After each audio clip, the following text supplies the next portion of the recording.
नमस्ते दोस्तों, आज हम आपके लिए बहुत ही शानदार कहानी लेकर आए हैं जिसका नाम है बुद्ध की प्रेरणादायक कहानी सच्ची मित्रता। एक समय की बात है, भगवान बुद्ध अपने शिष्यों के साथ एक गांव में प्रवास कर रहे थे। वहां गांव के लोग बुद्ध से मिलने आते और अपनी समस्याओं का समाधान पूछते थे। एक दिन दो युवा मित्र बुद्ध के पास आए। वे दोनों बचपन से ही एक दूसरे के साथ थे और एक दूसरे के बहुत करीब थे, लेकिन कुछ समय से उनके बीच झगड़े और मतभेद बढ़ने लगे थे। अब वे एक दूसरे से परेशान और दुखी रहने लगे थे। दोनों मित्रों ने बुद्ध से पूछा, भगवान, हम एक दूसरे से बहुत प्रेम करते थे, लेकिन अब हम अक्सर लड़ते और झगड़ते हैं। हमारी मित्रता पहले जैसी नहीं रही। क्या आप हमें सिखा सकते हैं कि हमारी मित्रता को कैसे बचाया जा सकता है? बुद्ध ने थोड़ी देर तक शांति से उनकी बात सुनी, फिर बोले, मैं तुम्हें एक कहानी सुनाता हूँ। एक बार दो दोस्त रेगिस्तान में यात्रा कर रहे थे। यात्रा के दौरान उनका आपस में झगड़ा हो गया और एक दोस्त ने गुस्से में आकर दूसरे को थप्पड़ मार दिया। जिसे थप्पड़ मारा गया वह बहुत आहत हुआ, लेकिन उसने कुछ नहीं कहा। उसने बस रेत पर लिखा, आज मेरे सबसे अच्छे मित्र ने मुझे थप्पड़ मारा। वे दोनों आगे बढ़ते रहे और थोड़ी देर बाद उन्हें एक झील मिली। दोनों ने पानी में स्नान करने का निर्णय लिया। अचानक जिसने थप्पड़ खाया था वह पानी में डूबने लगा। उसका दोस्त तुरंत उसकी मदद के लिए दौड़ा और उसे पानी से बाहर खींच लिया। जब वह बचा लिया गया तो उसने एक पत्थर पर लिखा, आज मेरे सबसे अच्छे मित्र ने मेरी जान बचाई। उसके दोस्त ने आश्चर्य से पूछा, जब मैंने तुम्हें थप्पड़ मारा तो तुमने उसे रेत पर लिखा, और जब मैंने तुम्हारी जान बचाई तो तुमने उसे पत्थर पर लिखा। ऐसा क्यों? उसने उत्तर दिया, जब कोई हमें आहत करता है तो हमें उसे रेत पर लिखना चाहिए ताकि माफी की हवाएं उसे मिटा सकें।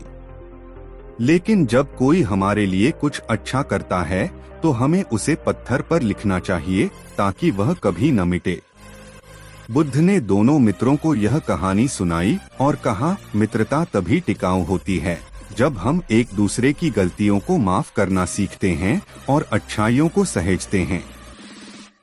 अगर तुम अपनी मित्रता को बचाना चाहते हो तो छोटी छोटी बातों पर नाराज होने के बजाय एक दूसरे की अच्छाइयों को याद रखो।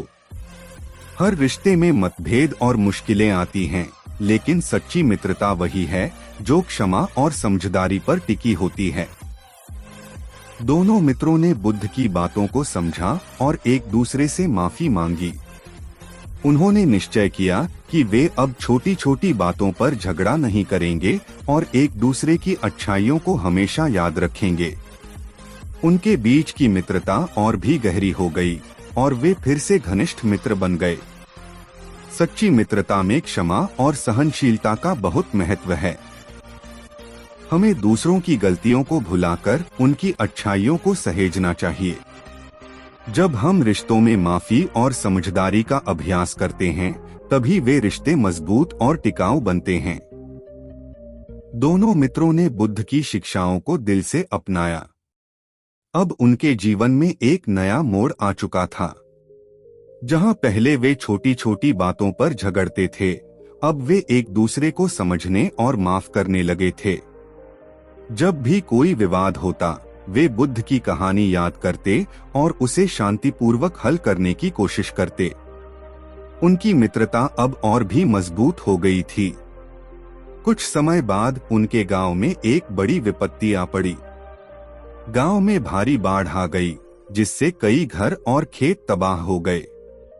गांव के लोग अपनी जान बचाने के लिए इधर उधर भागने लगे। दोनों मित्रों ने इस संकट के समय भी एक दूसरे का साथ नहीं छोड़ा। उन्होंने मिलकर न केवल अपने परिवार की मदद की, बल्कि गांव के अन्य लोगों की भी सहायता करने लगे। एक दिन बाढ़ के दौरान जब एक मित्र गांव के बच्चों को सुरक्षित स्थान पर पहुंचाने में व्यस्त था, तो दूसरा मित्र अचानक एक तेज बहाव में फंस गया। उसे देखकर पहला मित्र बिना एक पल गवाए उसकी मदद के लिए दौड़ा। वह अपनी जान की परवाह किए बिना अपने दोस्त को बहते हुए पानी से बाहर खींच लाया। जब स्थिति सामान्य हुई तो दोनों मित्रों ने एक दूसरे को गले लगाकर कहा, हमने आज बुद्ध की शिक्षाओं का असली अर्थ समझा है। सच्ची मित्रता न सिर्फ साथ रहने में है, बल्कि संकट के समय एक दूसरे का सहारा बनने में भी है। जब हम एक दूसरे की गलतियों को माफ करते हैं और अच्छाइयों को याद रखते हैं, तो हमारी मित्रता कभी कमजोर नहीं होती।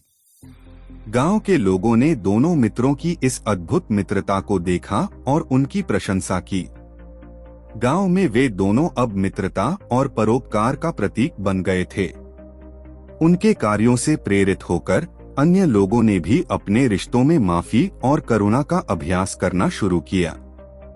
धीरे धीरे गांव में झगड़े और मतभेद कम होने लगे और लोग एक दूसरे की मदद करने के लिए तत्पर रहने लगे। कुछ दिनों बाद दोनों मित्र फिर से बुद्ध के पास गए और उन्हें सारा वृतांत सुनाया। बुद्ध ने उन्हें देखकर मुस्कुराया और कहा, तुमने मित्रता का असली अर्थ समझ लिया है। जब हम कठिन समय में भी एक दूसरे का साथ देते हैं और मन में कोई शिकायत नहीं रखते, तभी सच्चे अर्थों में मित्र कहलाते हैं। जो मित्र एक दूसरे की गलतियों को माफ कर एक दूसरे के लिए सहारा बनते हैं, उनकी मित्रता कभी टूट नहीं सकती। दोनों मित्रों ने बुद्ध को धन्यवाद दिया और संकल्प लिया कि वे जीवन भर इसी तरह एक दूसरे के साथ खड़े रहेंगे, चाहे कितनी भी बड़ी विपत्ति क्यों न आए। उनके जीवन में अब न केवल मित्रता थी, बल्कि करुणा, समझदारी और प्रेम भी था। उनकी मित्रता की यह कहानी पीढ़ी दर पीढ़ी गांव में सुनाई जाने लगी और लोगों ने उनसे सच्ची मित्रता का अर्थ सीखा। सच्ची मित्रता केवल अच्छे समय में साथ रहने से नहीं, बल्कि कठिन समय में एक दूसरे का साथ देने, माफी और समझदारी से टिकाऊ बनती है। जब हम बिना शर्त के अपने मित्र के साथ खड़े रहते हैं। दोस्तों, आपको हमारा वीडियो कैसा लगा कमेंट करके जरूर बताएं। अगर आपको हमारा वीडियो पसंद आया हो तो वीडियो को लाइक करें और हमारे चैनल को सब्सक्राइब करें। धन्यवाद।